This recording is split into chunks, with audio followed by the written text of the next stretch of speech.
Welcome back to Pagitt Radio. Our little segment at the final 10 minutes of our program is called Right On. We give a right on, a shout out to people that we think are doing things in the world the way they ought to do them, because we live in a world that are full of the cripes and the come on and you got to be kidding me, and sometimes they overwhelm us, that we need to be reminded that there are times when things are the way they are supposed to be, and we can speak with confidence that those are the things that we want to exist in this world.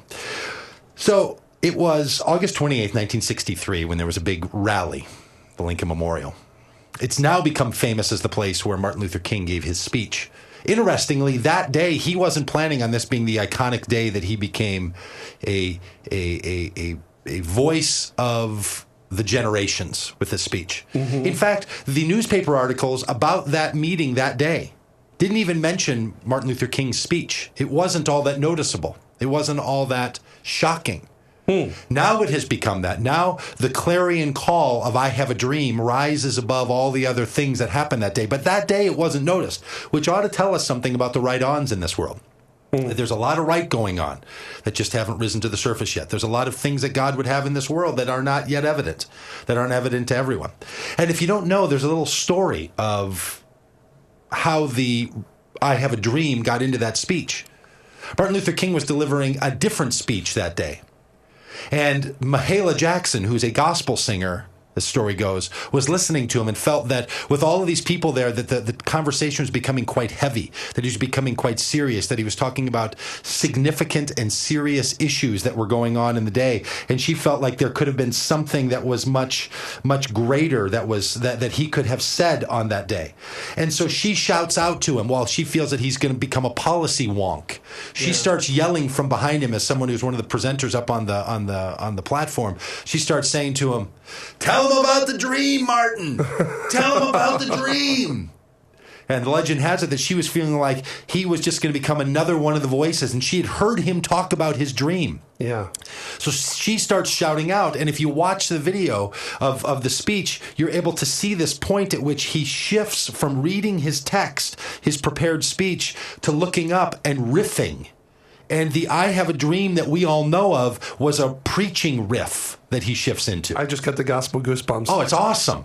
So he now goes off script and he starts into the dream, right? And he starts into telling people the way that he wants it to be. And he said, I have a dream that this will be a nation that will rise up and live out the true meaning of its creeds. And he starts into the cadence and it shifts in his language, right? He becomes the preacher and not just the one voicing the policy problems in this country. So look, it is one of the great speeches ever given. It's fantastic. Even though it wasn't noticed at the time, it is great. I just want to take a little moment to have a little suggestion about one thing that should change, okay, if you don't mind. Here's the phrase. I have a dream that my 4 children will one day live in a nation where they will not be judged by the color of their skin, but by the content of their character. Yeah. I mean, that's a great line, right? Yeah. But I get a little bone to pick with it. Here's why. Of course, we should not judge people by the color of their skin. Yeah. I get that. The problem is to substitute the content of their character as something by which they should be judged becomes increasingly a problem. Here's why. Because we don't live in a nation so much now that are racists only. Well, there are some. Most are not racists. But there are plenty of people who are culturalists. So where their bias lies is that somebody of a different culture they can hold a bias against. Where people are judged by the content of their culture. And unfortunately, the phrase, they would be judged by the content of their character. Character is something that is understood inside of a cultural norm.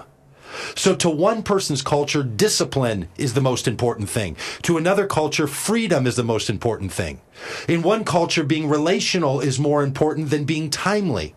In some cultures, you have a person who should speak their mind freely in every environment. In other cultures, you're told you should restrain that, and if you have nothing nice to say, don't say anything at all. Yes. So the idea that there is a single character qualities that everyone should be judged by is not quite possible. So I would just like to say, wouldn't it be great if we could say, I want my 4 children to live in a country where they're not judged by the color of their skin, nor are they judged by the content of their culture.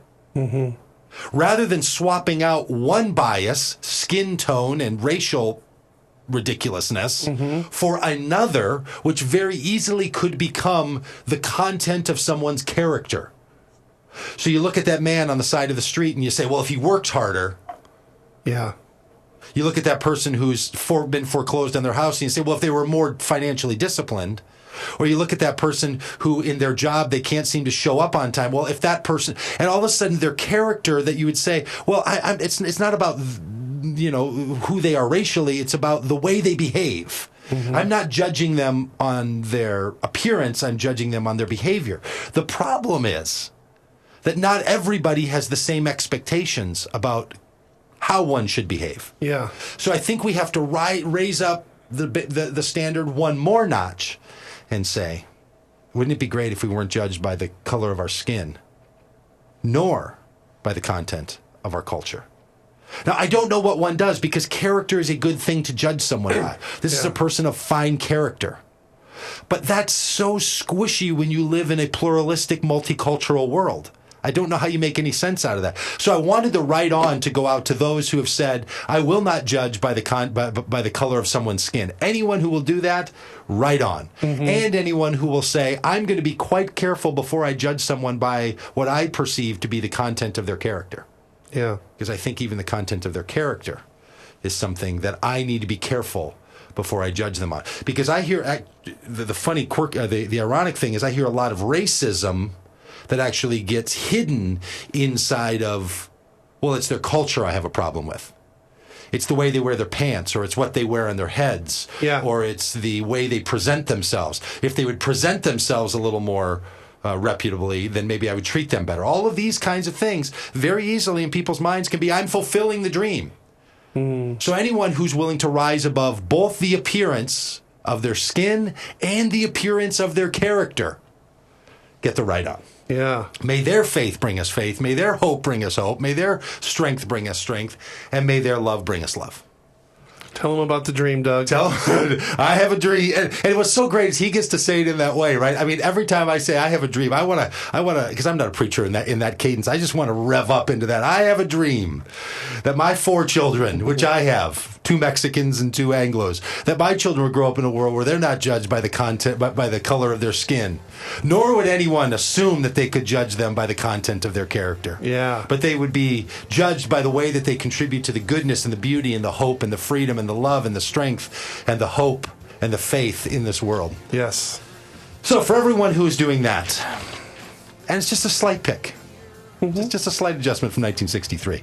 I mean, my little rant I just have, people aren't going to be talking about that 50 years from now. Nope. So I will just slide into the background of internet obscurity and let Martin Luther King lead the way. Yeah. So for all of you who are doing the things that are good, that are right, for all of you who are bringing about faith and hope and love and strength, right on from Doug Pagitt Radio. Keep up the good work. Next week from Key West, we'll be bringing you the radio program. Religious radio that's not quite right in a world where sometimes there are some things that are right. AM 950 and DougPagittRadio.com.